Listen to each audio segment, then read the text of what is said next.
sa Mavs. Ayos lang natin to. Quick test lang tayo for this unit LT19BG2ME. Thank you kay Sir James ng Rizal.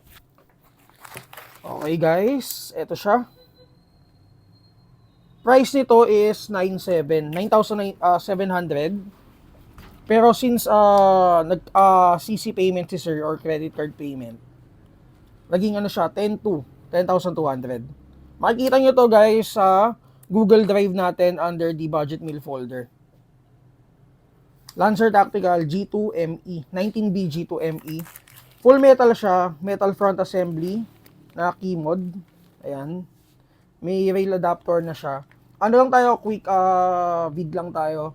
Metal receiver with Lancer Tactical markings, polymer grip, reinforced internal parts, 6.03 mm na inner barrel, quick release system, mabilis lang yung palitan ng spring niya dun lang sa likod, i-access.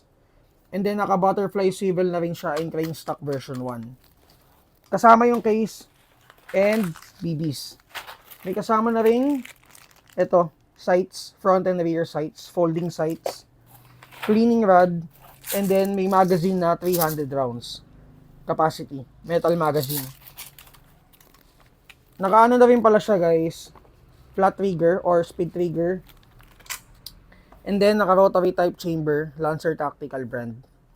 Okay, thank you kay bossing ha.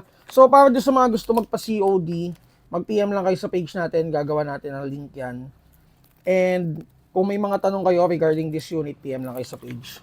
Again, Lancer Tactical 19BG2, full metal. Basta may G2ME dun sa dulo, full metal unit yun ng Lancer Tactical. Kasi yung G2 at saka yung G3 nila, parehas polymer. So yung G2ME, full metal yan.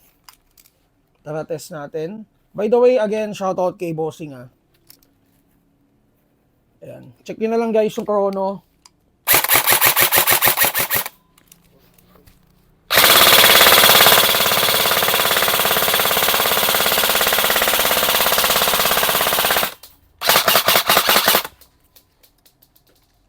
Lancer Tactical 19BG